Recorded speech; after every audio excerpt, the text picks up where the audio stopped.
They never stood a chance. No soldiers, no weapons, no warning. Just ordinary people, farmers, children, priests, who looked up at the sky and saw death descending. The heavens burned that day. Orbital fire turned oceans to steam, cities to dust. Screams drowned beneath thunder as the Emperor's enemies, and sometimes his own servants, tore the world apart. And when the smoke cleared, there was nothing left to save. No heroes came. No mercy was given. Only silence and the memory of a world that once dared to be innocent. They never imagined the end would come like this. For generations, their world had known only the quiet rhythm of survival, the turning of the seasons, the chanting of hymns to the Emperor, the laughter of children echoing through streets untouched by war. To them, the galaxy's horrors were distant stories told by traveling preachers and scarred veterans. The thought that death could fall from the heavens in an instant was unthinkable. Until the sky itself began to burn. At first, it was only a sound, a low rumble that seemed to crawl across the clouds, shaking the earth with each passing second. Then came the lights. Blinding flashes streaked through the firmament, painting the night in sickly shades of green and crimson. The stars vanished, consumed by fire and smoke.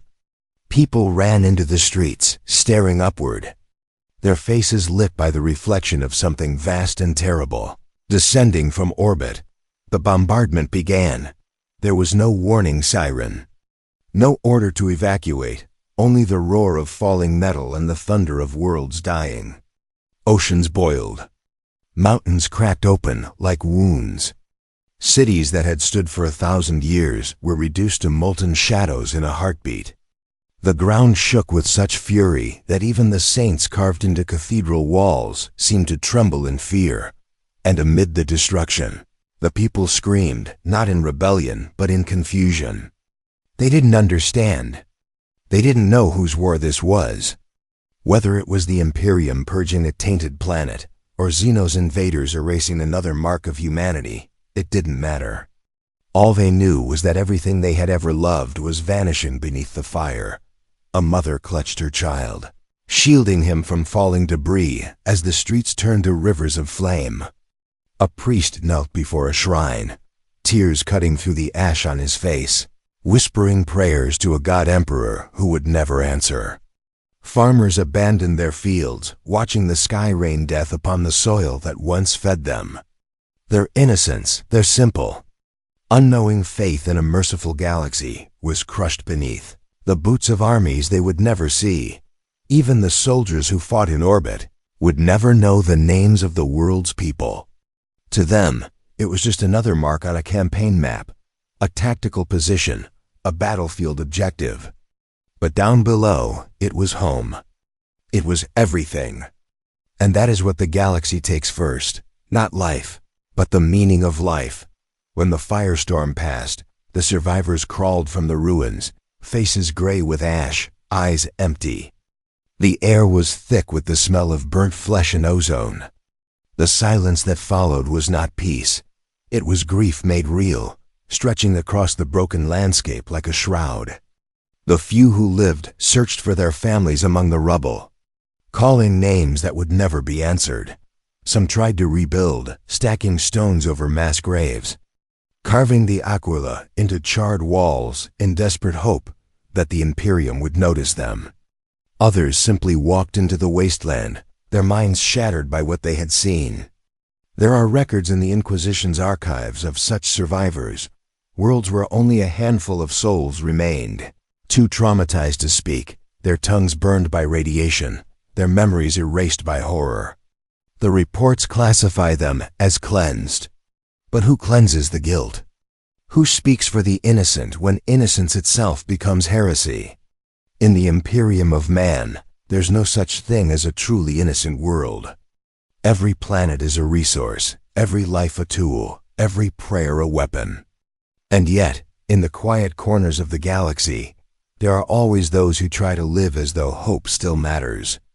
They plant crops. They sing hymns. They raise children who dream of the stars.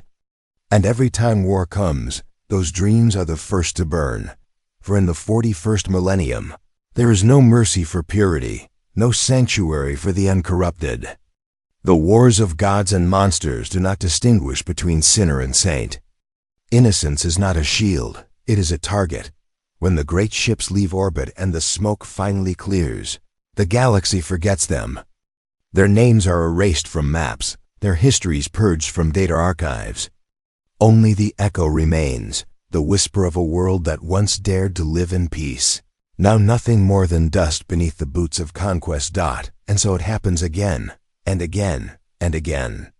1,000 innocent worlds crushed under the same indifferent stars. Because in the grim darkness of the far future, innocence is not just fragile, it is forbidden.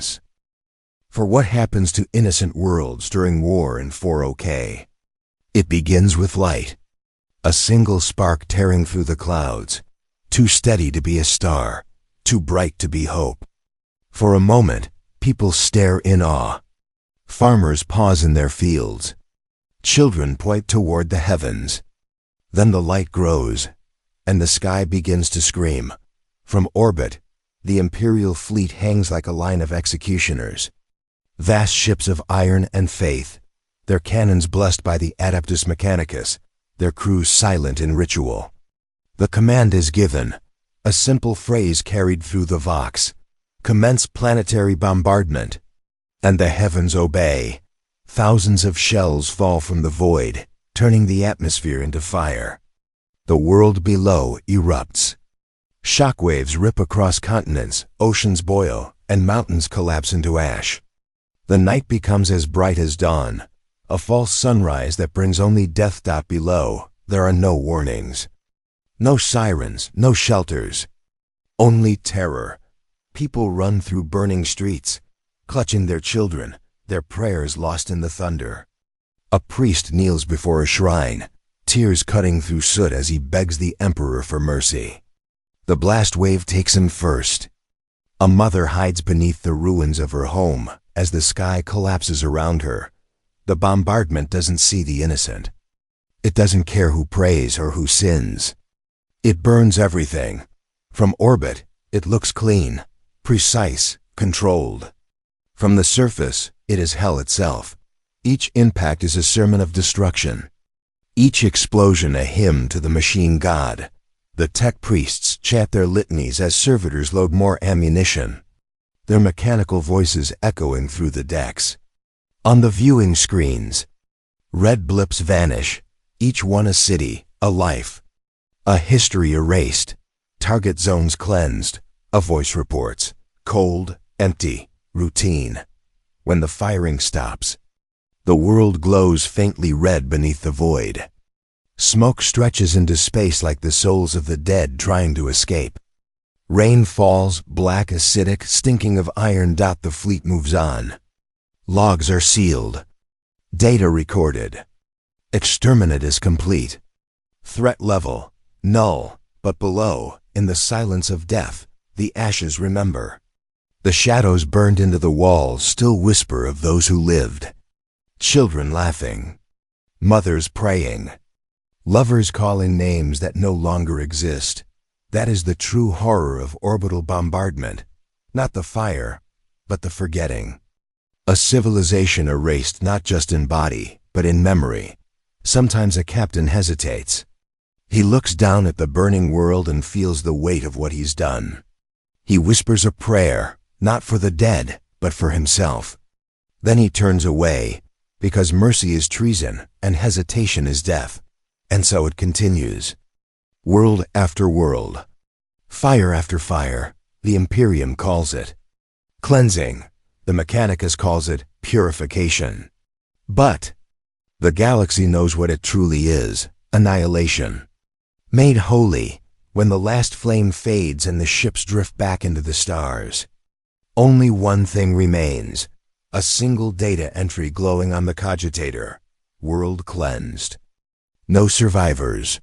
The stars do not mourn. They never have. They only watch as the next world begins to burn.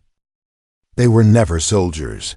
They had no armor, no training, no weapons, only homes, families, and prayers whispered to a silent sky. When the armies came, they didn't come as men. They came as storms. The first sign wasn't the gunfire. It was the tremor beneath the ground.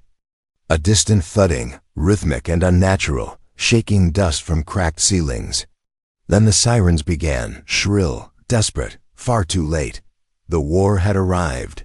Through the streets of a hive city once alive with trade and laughter, came the thunder of boots and the roar of engines. Imperial Guard regiments took position behind shattered hab blocks, lasguns raised. Across the no-man's land of broken market stalls and burning carts, another shape advanced, heretics draped in blasphemous banners, their symbols painted in blood and ash. Between them, trapped like insects in glass, were the civilians. They screamed. They hid, some ran, but there was nowhere to go. The air was thick with smoke and static, the reek of promethium and burnt flesh. The sky above was blackened by dropships and artillery shells. A mother tried to shield her child beneath a collapsed archway, her hands shaking as red tracer fire cut the air above. To the soldiers, they were background noise, collateral, statistics, acceptable loss. To the war machines, they were nothing at all. When the first bombardment struck, it wasn't clean. Buildings collapsed like paper, concrete became shrapnel. The screams turned to echoes, whole streets vanished in seconds. A child's toy, a small aquila made of tin, spun through the air and melted in the heat. The Imperial Guard fought desperately. They believed themselves righteous. The heretics fought with madness, their laughter cutting through the thunder. And caught between them, the innocent burned. A Vox operator tried to call for evacuation. The channel was dead. The next shell took the tower. Some civilians fled underground into the sewer tunnels that stretched beneath the hive. But war finds even those who hide. Toxic gas poured through vents. The lucky suffocated. The others were torn apart by the things that lurked below. Mutants, scavengers, and nightmares that wore human faces once. On the surface, corpses lay where they fell, eyes staring toward a sky that no longer looked like heaven. Blood mixed with rain. Ash fell like snow in the aftermath. When both sides were gone, the city was unrecognizable. Walls stood like jagged teeth. The air hummed with the dying pulse of less fire. Somewhere deep in the rubble, a Vox unit crackled, a child's voice calling for help that would never come. The Adeptus Administratum would later record the event as a tactical engagement, a minor victory, a necessary purge. The numbers were neat, the reports were brief. No mention of names, no mention of the ones who never fought, because in the Imperium, there's no word for innocence, only survival. And even that is temporary. The truth is, the galaxy doesn't wage war around the innocent. It wages war through them. Their suffering oils the gears of the Imperium's great machine. Their deaths are the foundation of its faith. Every child lost is another offering to the Emperor. Every burned home another prayer for victory. And still, they endure. The few who survive dig through the ashes, searching for faces they'll never find. Some rebuild, some kneel and pray. Some simply stare at the sky, waiting for the next storm to come. Because it always does. There are no heroes in the crossfire, only survivors. And in Warhammer 40K, even survival can be a curse. When night falls again, and the flames fade to embers, silence returns to the broken city. But beneath that silence, the echoes remain, footsteps in the dust, laughter turned to screams, and the faint crackle of distantless fire. A reminder that, in this galaxy of eternal war, the innocent are not forgotten. They are fuel. Survival in the Imperium is not a blessing. It is a sentence. When the bombardments end and the smoke finally clears, there are always a few who remain, broken, silent, breathing the dust of the dead. They crawl from beneath ruins, skin burned, lungs full of ash, eyes reflecting the fires that once were cities. These are the survivors, the unlucky few who live to remember. At first, They believe survival is victory. They whisper prayers of thanks to the Emperor. But as days pass and the silence grows heavier, they begin to understand survival is only the beginning of their punishment. The air is poison. The water burns. The food is ash. The ground itself glows with the radiation of holy fire. They wander through skeletal cities, scavenging what remains. Burned portraits, melted tools, bones blackened and brittle. Every shadow looks like a ghost. Every sound like a scream. At night, they dream of the bombardments, of the light that came from the sky, and wake to the darkness that followed. And then, the Imperium returns. A dropship descends through the storm clouds, marked with a double-headed eagle. The survivors gather, weeping with relief. They believe they are saved. They believe they will be rescued. But the soldiers who emerge from the ramp are masked, their armor sealed, their movements mechanical. They do not speak. They do not comfort. They assess out. They take samples of soil and water. They scan the survivors for contamination. Those who fail the purity tests are executed on the spot. Less fire to the skull. Bodies burned to prevent the spread of heresy or plague. The others are herded together, their names recorded in cold, efficient tones. Survivors, 57. Contamination risk, high. Recommend cleansing. Sometimes, mercy comes as a bullet. Sometimes it doesn't come at all. The lucky ones are taken for reconditioning. Their memories are scrubbed, their identities erased. They are shipped to distant worlds as laborers, serving the same Imperium that destroyed their homes. They work until their hands bleed, and when they collapse, they are replaced. None remember who they were before, only the faint ache of loss that never leaves. Others are not taken. They are simply left behind, forgotten on ruined worlds that no longer exist on any chart. They build shelters from wreckage and pray to the Emperor for forgiveness they will never receive. Some go mad. Some turn feral. A few, the most desperate, turn to darker gods who promise what the Emperor never did. Mercy. That is the true price of survival, not the pain, not the hunger, but the choice it demands. To keep living in a world that no longer wants you. To serve the very machine that burned your home. Or to fall, quietly, into the waiting arms of damnation. In the eyes of the Imperium, survival means nothing without purity. Faith must be proven. Suffering must be endured. Life, if it continues, must do so in service to the throne. So they rebuild what little they can. They raise shrines from rubble, paint the aquila over cracked walls, and whisper their gratitude through broken teeth. Because to curse the Emperor is heresy. And heresy, even whispered, means death. But at night, when the fires fade, when the storms go silent, the survivors sit among the ruins and weep for the dead. Not because they are gone, but because the dead are free. The living remain bound by fear, faith, and the unbearable weight of memory. In the grim darkness of the far future, there is no peace, not even for those who survive. Only the endless burden of remembering what survival truly costs.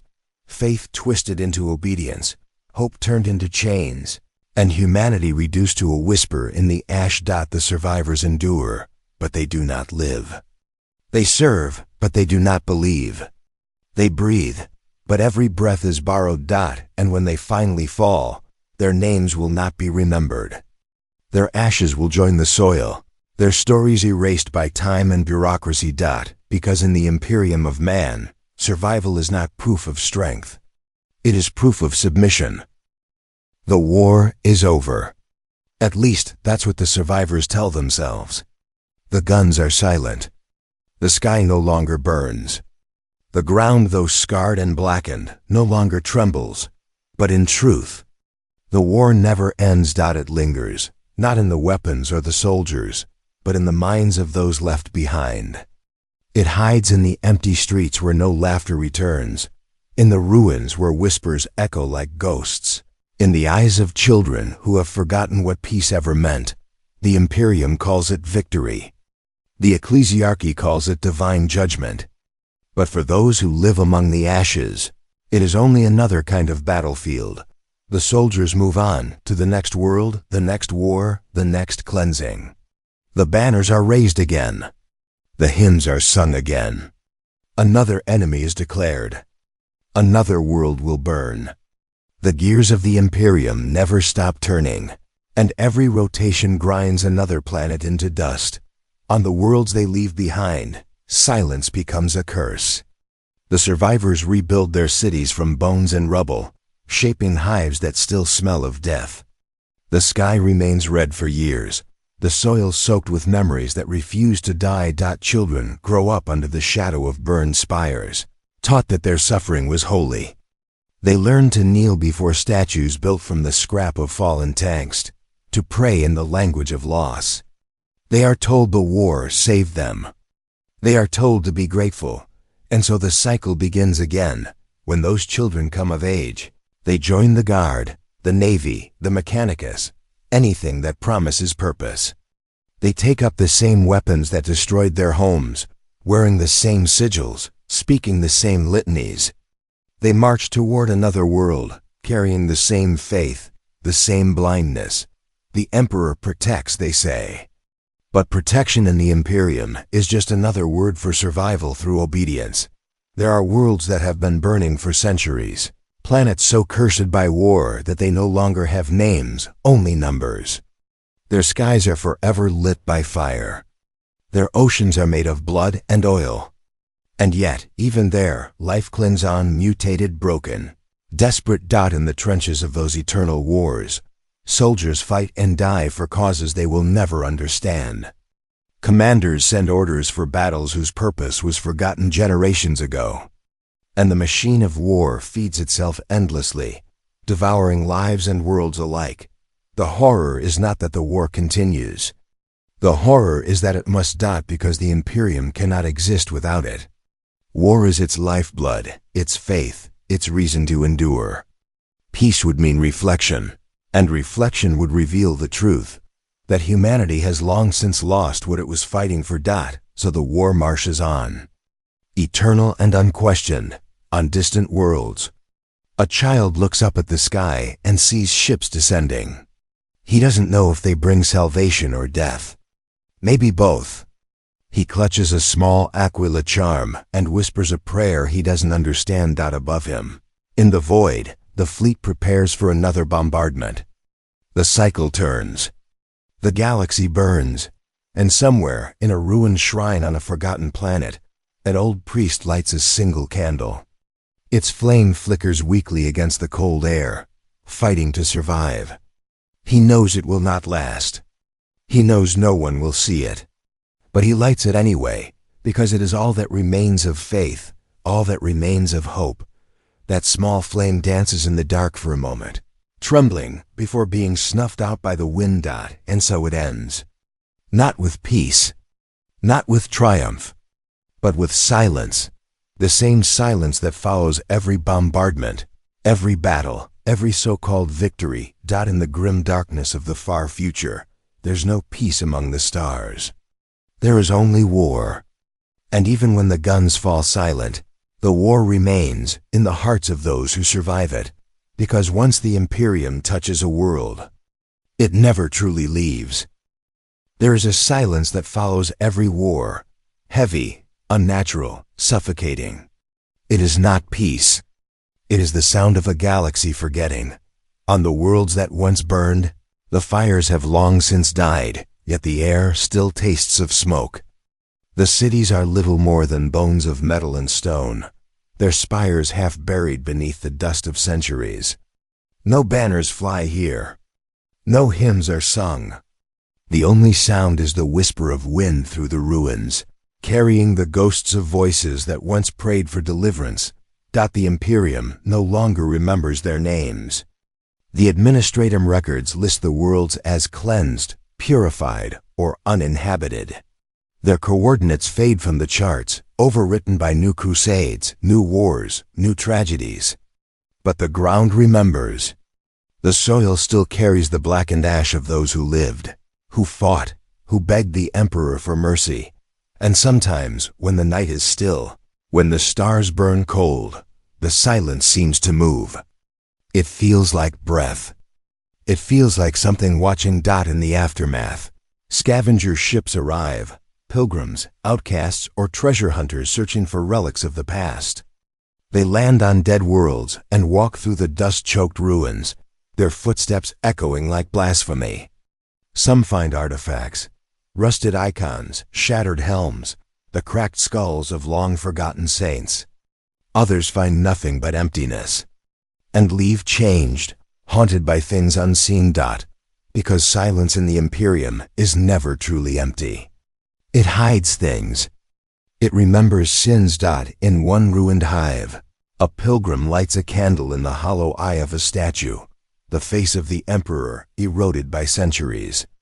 The flame trembles, casting shadows across broken pews and shattered mosaics.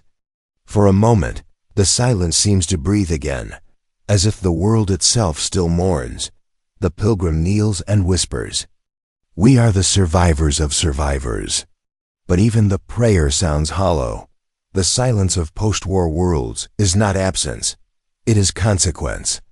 Every echo is a memory, every shadow a scar. The ghosts that linger are not made of spirit, but of faith that was never answered. And far above, the Imperium continues its march. New fleets rise. New wars ignite. Each world burns as the last did. Each silence becomes another graveyard of forgotten prayers. But the truth, the horror, is that the silence itself has become part of the Imperium's rhythm. It is worship. It is ritual. The quiet after destruction is their proof that order has been restored. They call it peace, though nothing living remains to know what peace means. In time, life returns. Not human life, not at first. Fungal growth, insectoid creatures, strange machine remnants crawling through the ruins like scavenging animals. Sometimes the Mechanicus return centuries later, claiming the world for industry or mining. They build new cities upon the bones of the old, never knowing what lies beneath. The cycle continues. The silence ends, only to be replaced by another. And yet, there are worlds where the silence never truly breaks. The air hums with an echo of the past, a constant low vibration that no instrument can explain. Pilots whisper that when they pass over these worlds, their vox units fill with static, a sound like distant screaming. The Ecclesiarchy calls them haunted planets. The Mechanicus calls them anomalies. The survivors call them truth, because in the far future, nothing truly dies. Faith, hatred, and suffering, they leave stains that even time cannot wash away. So the silence continues, vast and eternal. A hymn with no words. A prayer with no end. And somewhere, deep within the ruins of a forgotten cathedral, a single bell tolls, not rung by human hand, not moved by wind. Its sound is faint, swallowed by the endless dark. But it rings all the same, a reminder that even when the guns are gone, even when the armies have left, even when memory itself fades, the war is never truly over. It lingers, unseen, in the silence that follows, because in the grim darkness of the far future, even silence has a soul. There was a time when faith was light, when the name of the emperor was spoken with reverence, not desperation, when candles burned in cathedrals filled with song, not in ruins filled with bones. But that time is gone. What remains now is something hollow, a faith without warmth, worship without understanding. On the worlds that survived the wars, the people still pray. But their prayers sound more like apologies than devotion. They kneel before statues cracked by bombardment, their faces worn smooth by centuries of dust. They repeat hymns they no longer understand, words passed down like relics, fragments of a forgotten language of hope. The priests tell them the emperor watches. The priests tell them he loves. But their eyes say otherwise, because when the emperor's gaze falls, worlds burn. In the shadows of these shattered shrines, faith has changed. It has twisted, warped by fear and grief into something unrecognizable. Pilgrims crawl on bleeding knees through rubble, carving the aquila into their flesh to prove devotion. Children are taught that pain is prayer, that suffering is purity. In the Imperium, belief is no longer comfort. It is obligation. It is survival. The ecclesiarchy calls it strength. They say that every lash, every scar, every whispered plea is proof of loyalty. But among the ruins, even the faithful whisper the truth, that the Emperor does not answer, that the light they worship is as cold as the stars. Some still seek miracles. They travel to war-torn worlds where saints once fell, gathering dust and bones, claiming relics that glow faintly in the dark. They believe these relics carry the Emperor's blessing. But too often, they carry something else: radiation, corruption, the echo of whatever horror destroyed the world in the first place.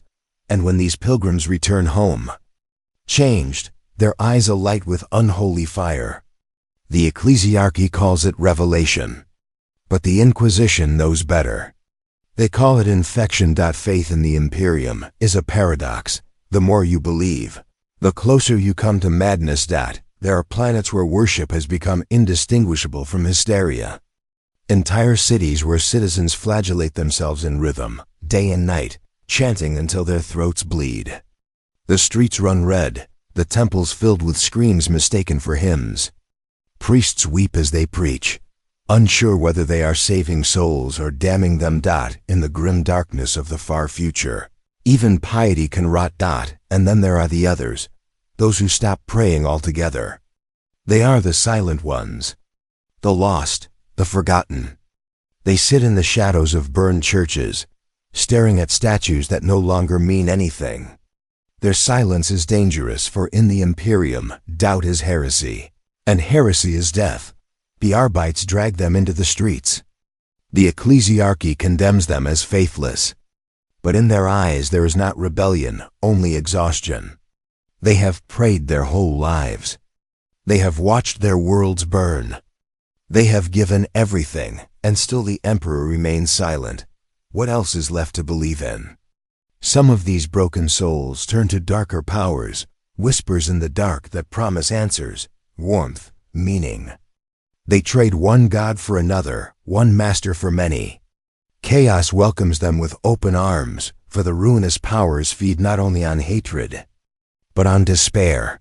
And so the line between devotion and damnation blurs. In the end, faith becomes just another form of madness, a sickness passed down through generations. The Emperor becomes not a savior, but a phantom, an unreachable figure of fire and sorrow, whose light destroys as often as it saves. The priests still preach.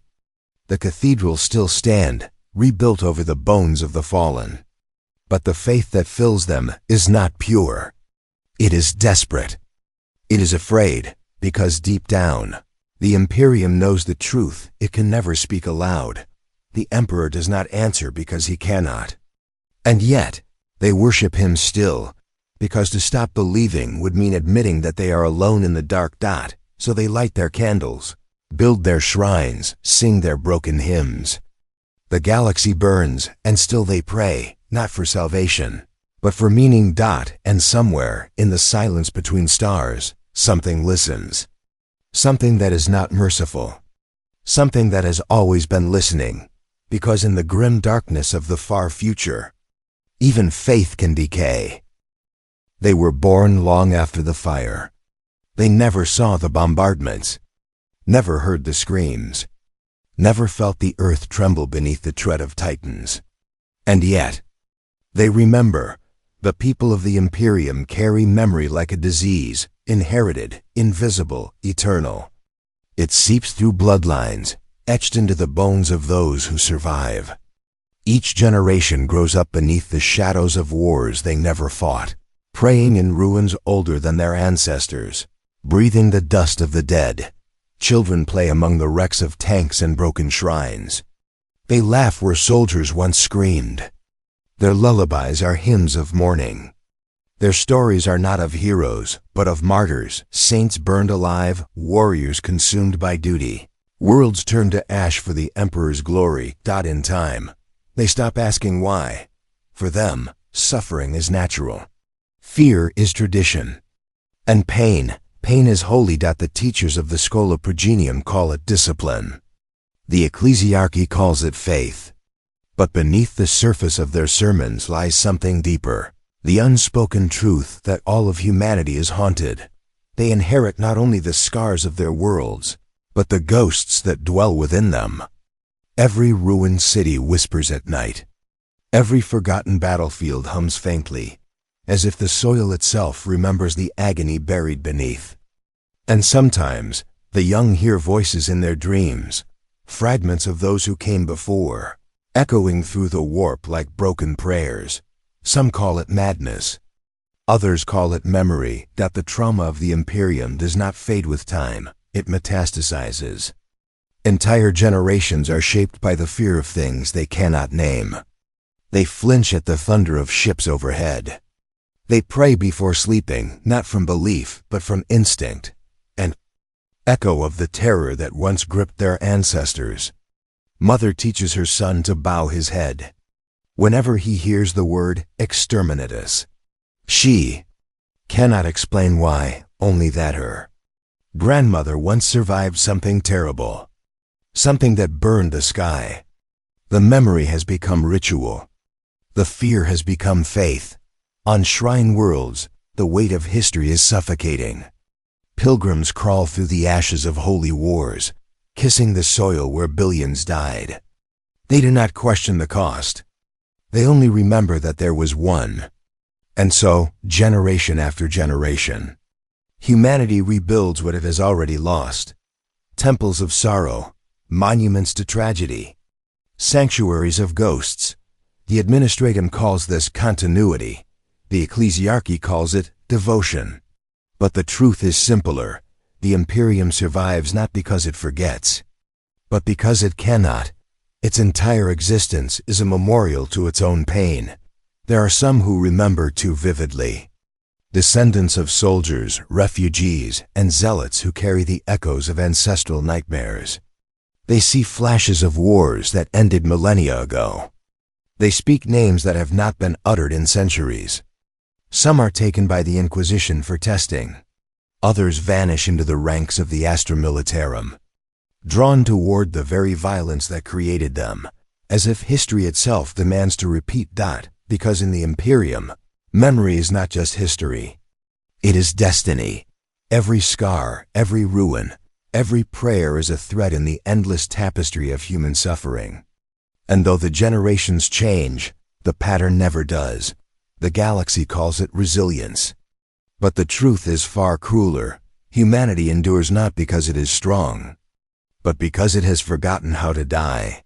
Still, in quiet moments, when the stars are clear and the wind carries no sound of war, some among the young dare to dream of something else. They imagine a world without fear, without shrines to the dead, without the endless shadow of the Imperium's grief. But such dreams are dangerous. The weight of memory crushes hope before it can take shape. The past is too heavy, too sacred, too deeply carved into the human soul, and so the cycle continues. They live, they serve, they pray, they remember, and they pass the burden onward. The children of the Imperium are born with ashes in their veins and ghosts in their hearts. Their inheritance is not glory. It is remembrance. For in the grim darkness of the far future, the dead never truly die. They live through the living, forever whispering, "Remember what we suffered." And humanity obeys, because to forget would be to lose the only thing it has left, the weight of memory. There comes a point when pain no longer feels like pain. When grief stops being a wound and becomes a structure, a cathedral, built from sorrow and ritualized until it feels sacred. That is how the Imperium endures. It was not built from hope or unity. It was built from the ashes of a billion dead worlds, and from the fear that their sacrifice might be forgotten. What began as mourning has hardened into obedience. What began as faith has curdled into despair. Across the stars, The same pattern repeats. Worlds destroyed, rebuilt, destroyed again, each time with more statues, more prayers, more chains. Each act of remembrance becomes a rule. Each tragedy becomes doctrine. The people no longer ask why they suffer. They ask how best to suffer, and so despair becomes a language, a creed, a shape carved into every part of imperial life. The administratum counts the dead as if cataloging relics. The ecclesiarchy turns mourning into ceremony. The Inquisition polices even grief, ensuring no one remembers too differently. Every emotion is regulated, every tear measured against the sanctity of service. Because in the Imperium, sorrow is not just permitted, it is required. The great cities of man are built like tombs, vast and suffocating, lit by candles that burn not for life, but remembrance. The statues of saints loom above streets where no one dares to look up. Every wall carries inscriptions of the lost. And everywhere, the sound of chanting, endless, hollow, mechanical, like the hum of a dying machine that refuses to stop. Even celebration is a form of penance. When the people gather for victory parades, they march in silence. They carry banners soaked in blood. They sing hymns that praise the emperor not for salvation, but for endurance, because endurance is all that remains. Despair has become the glue that holds the Imperium together. Without it, the system would crumble. The fear of chaos, the weight of guilt, the memory of ruin, all of it keeps humanity obedient. It keeps the factories running, the prayers rising, the soldiers marching into wars they do not understand. They tell themselves it is faith. But faith without hope is not faith. It is resignation, and that resignation has a shape. You can see it in the architecture, the black stone, the barbed towers, the endless skulls. You can feel it in the rituals, the self-flagellation, the burning incense, the whispered litanies for the nameless dead. Even the air smells of despair, heavy with oil, ash, and the faint sweetness of decay. This is not just a culture. It is a monument to suffering. An empire that has made misery sacred. Every shrine, every oath, every order is a way of saying, we remember. But what they truly mean is, we dare not forget. To forget would be rebellion. To hope would be heresy. And so the people bow lower, speak softer, and love less. Because love invites loss, and loss invites pain, and pain is already the law. Over time, even despair becomes beautiful. Artists carve mourning into marble. Poets write hymns of failure and call them devotion. The greatest art of the Imperium is not creation, it is preservation. A frozen moment of grief, sustained forever, admired and feared in equal measure. The Church calls it purity. The Inquisition calls it vigilance. But in truth, it is stagnation, the calcified soul of a species that has forgotten how to feel anything but guilt. Yet within this unending sorrow, there is a strange stability. Despair is predictable. Despair is safe. Hope changes. Despair endures. And so the Imperium clings to it, molding it, shaping it, building entire civilizations atop its corpse. Thought to live in the Imperium is to live in mourning. To serve the Emperor is to kneel beneath the weight of the past. And to survive is to carry despair so long that it becomes indistinguishable from faith. There are some, hidden, silent, who begin to question.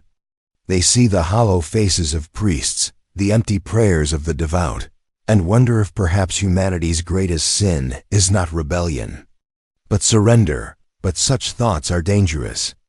They vanish as quickly as they arise, swallowed by the machine of duty and fear.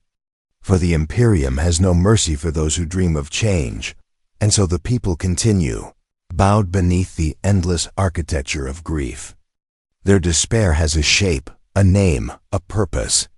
It is the Imperium itself, the empire of remembrance. The monument of pain. It endures because it cannot imagine anything else.